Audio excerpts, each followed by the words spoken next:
Welcome. Here we are again. It's Tuesday morning, and I'm here to have my leadershipisation, all things leadership conversation with you.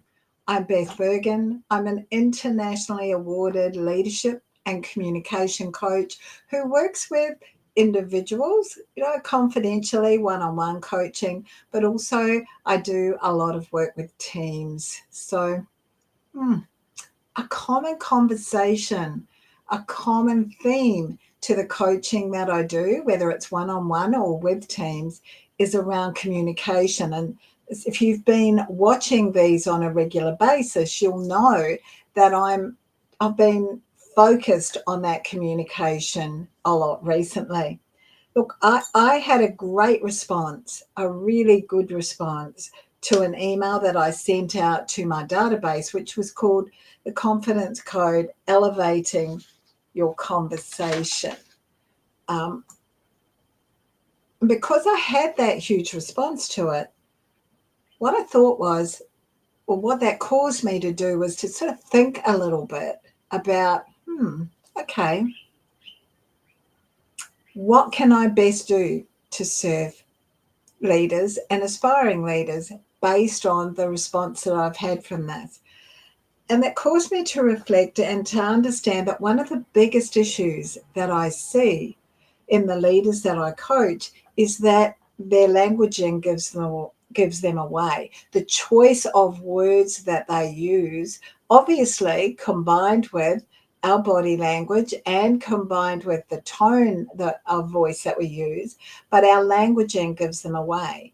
And when many of us are, as beginning leaders particularly, are feeling a little bit of what's called imposter syndrome, a little bit about maybe we're not the best person for this job, maybe our self-worth and our confidence is down, this languaging is actually really important. So today what I'm going to do is to kind of examine for you what I sent out to people and got such a fabulous response to in my weekly emails. Oh, by the way, please grab a pen and paper because there'll be lots to write down, I'm sure, from this conversation.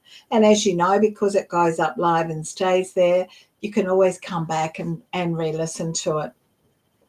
Also, if you'd like to go onto the database for my weekly emails, then message me. I need your name and an email that I can send it to, and I'll make sure that you get onto that database.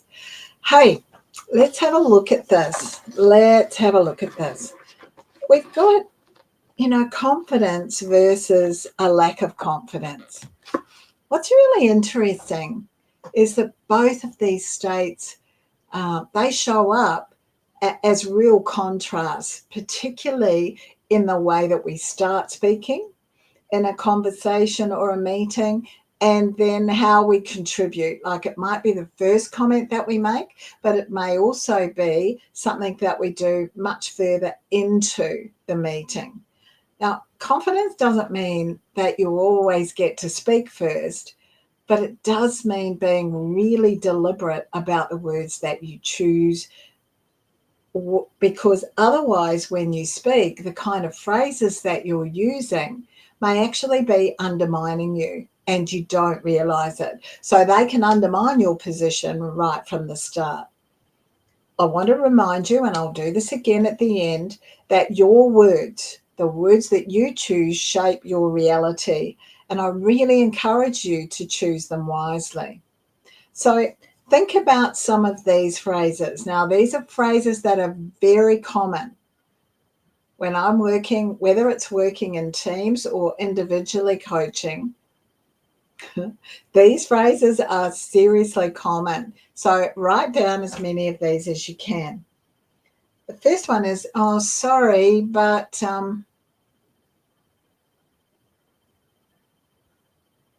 what are we apologizing for, actually?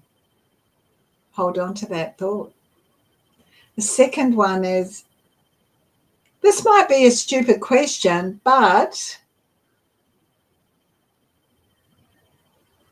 Third one, I'm no expert, but... Then you go on to say whatever it is you want to say. The next one is, does this make sense? Does this make sense to anybody?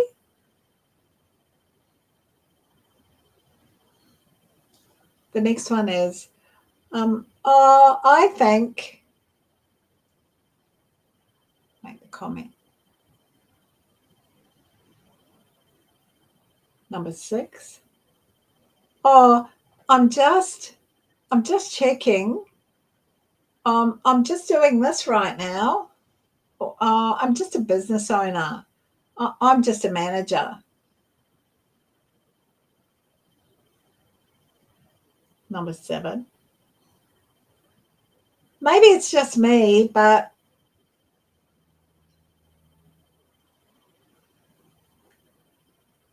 number 8. I'm not sure, but, and the last one, I guess that. Now, if you've written those down and you were to go back and read them aloud, you'd notice the feeling that you get when you say them. And as you can see when I'm saying them, it's not confident or assertive. It's almost like an apology. And so after I've said them like that, it's really easy to understand what power they have over us, because it lowers my confidence. And I'm confident that it will lower yours. So falling into the habit of using one or more of these phrases consistently doesn't show you in your best light. It doesn't show you as your strongest and most confident. Instead, it shows that you're hoping to cover up for your own uncertainty by apologizing for having an opinion. It's not lifting yourself up. It undermines your own authority, because again and again, I'm no expert. I'm no expert, or, this might be a stupid question. You frame questions as being stupid, and what we know is that no question is ever a stupid question. Curiosity is something that you should be feeling really confident. It's a trait that's looked for. You want that in your team. You want that in yourself. Ask questions. You diminish your expertise. And you position yourself as someone who's unsure of where they stand in the conversation. So, maybe it's just me, but, I'm not sure. All of those really position you as unsure. It showcases your lack of self-belief and confidence. I guess I'm thinking, I'm not sure. Yeah, sorry. So all that you're doing all the time is undermining yourself. It highlights your willingness to distance yourself from your opinion in case others don't like it. Have an opinion. It's okay to have an opinion.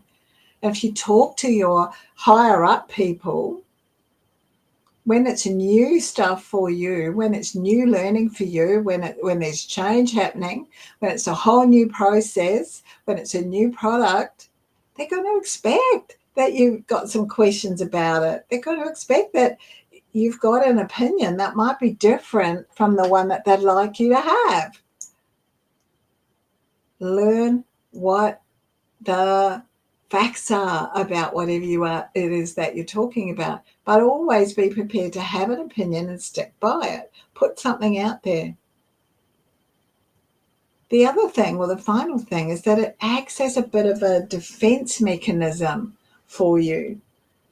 If you keep apologizing for yourself, then you can keep making errors.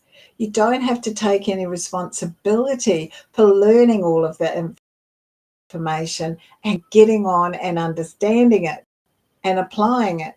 What are you really apologizing for? What or who are you really questioning? I bet you didn't think that those 9, I think there's 9, 1, 2, 3, 4, 5, 6, that those 9 simple beginning statements or some form of them would actually equate to you potentially undermining yourself. So we want to build your confidence as a communicator. To do that, let's look at these things, right? Let's consider the following. The first thing is this: there's no need to apologize for your viewpoint. There's no need to apologize for your viewpoint. Have your viewpoint, stick with it. Feel confident enough to voice your viewpoint, because you're going to learn something. You're either on the right track or you're on the wrong track, but whatever it is, you'll learn something, yeah? And also, don't ever apologize. There's no need to apologize for being in the meeting, for being in the discussion. You were invited to the meeting. You're entitled to be there, which means that you're entitled to make a contribution. And that contribution may be as simple as asking a question, yeah? Questions demonstrate that you are curious and that you're paying attention. Yeah? You're curious and you're paying attention. That's what whoever is in the meeting would want you to be. Curious, paying attention, it means that you're engaged. Go for it. If you need clarification for something, ask. It's that simple. Ask. Never, ever be afraid. No matter what your role in an organization is, never, ever be afraid to actually ask a question. You can't do mind reading. None of us can do mind reading. Next tip is this. All perspectives are valuable. All perspectives are valuable, and all opinions are valid, even if no one agrees. Even if no one agrees. I believe that 10% of every single idea, every single perspective is what we can work with. We mightn't like a whole lot of it, but if you look, there'll be something that you really like about that and that you can begin to build on. Next one, you don't have to know everything. It's perfectly okay not to know everything. It's even more okay to acknowledge that you don't know something. It's okay. Acknowledge it. As a leader, it establishes you as a human being. And in a meeting or in different situations, it helps others to understand that they can be authentic. They can be themselves. Ask for feedback. Ask for feedback from others who are in meetings or who are in conversations with you about the way you start your contributions to conversations and meetings, so that you know what you need to be working on. I reckon there are 2 words, and I'll share them with you shortly, that will make a difference. 2 words. Next one is offer to provide clarity instead of asking if things make sense. So instead of saying, oh, does this make sense? Are people getting this? Ask more confidently, does anyone have any questions? So is everyone up to speed? Have we got any questions? Something like that is much better than, oh, does this make sense? Yeah. And finally, replace I think. No, it's not finally. Replace I think with I believe.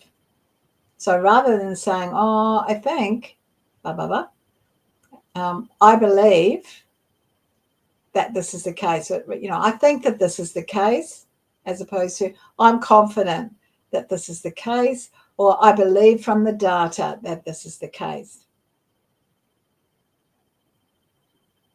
Try to choose your words deliberately, because this will allow you to share your thoughts and ideas assertively, much more assertively with others and to celebrate the way that you that to celebrate the power of language. Now, the two words I wanted you to look at with this. The first one is sorry.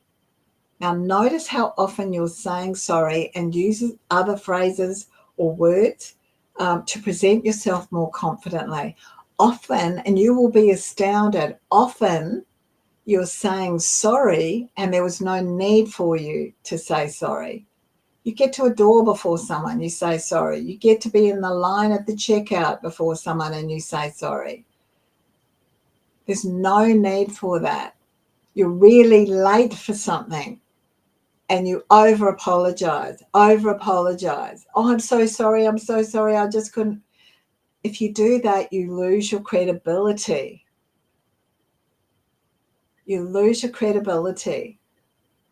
Think really carefully about the language that you use. And what I recommend is that you say, thank you for your patience. I really appreciate you waiting. So much more professional, so much more credible than, oh, sorry, I'm running all over the place. That's the first one. The second one is but. But is like a handbrake. It's a blaming word in your communication.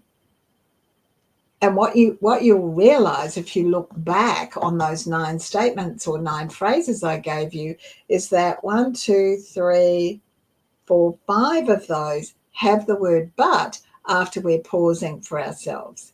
After we're pausing, after we're making a uncomplimentary, unconfident statement about ourselves.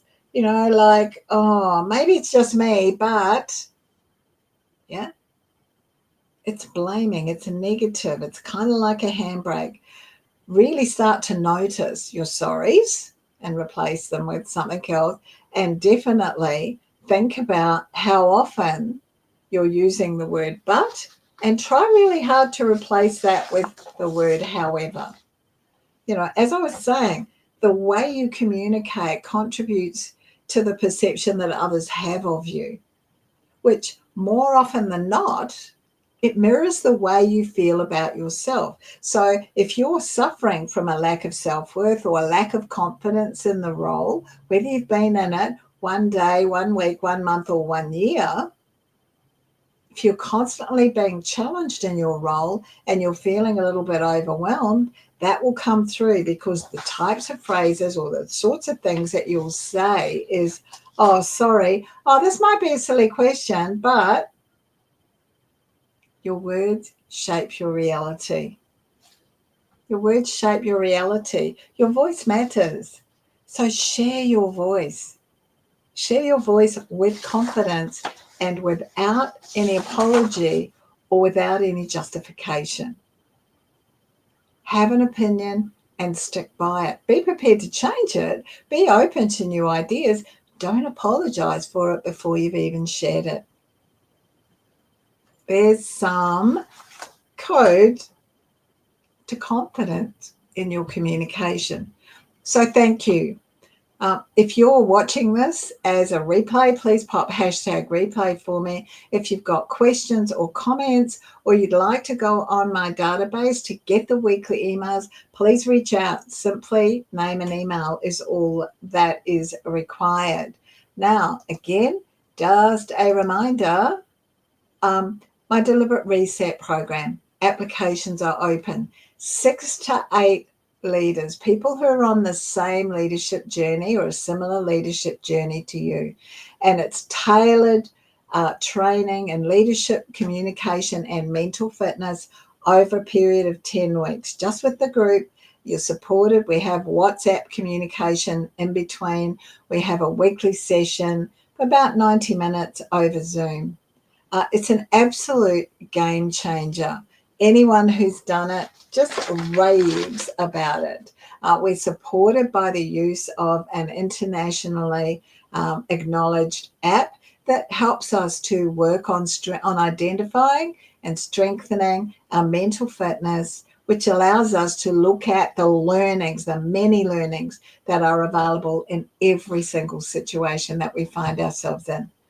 Okay, so thank you for being here. By the way, next week, daylight saving is changing in the eastern states in Australia. And so because daylight saving is changing, I'm moving to a new time. I'm moving to 1 p.m. Australian Eastern Standard Time. So it will be the same time in Melbourne and Victoria as it is for that Australian Eastern Standard Time. That will be 3 p.m. in New Zealand, 11 a.m. in Singapore, 10 a.m. in Western Australia, half an hour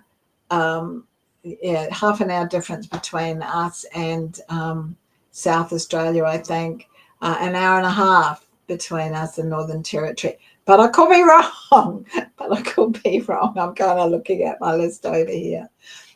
Thank you. I hope that you found that really useful information, particularly to build your confidence as a communicator and get you pumping up your own tires, is a way of putting it, but get you making statements or help you to make statements that position you positively before you then continue to blow people's socks off with whatever your contribution to the meeting or the conversation is. Thank you.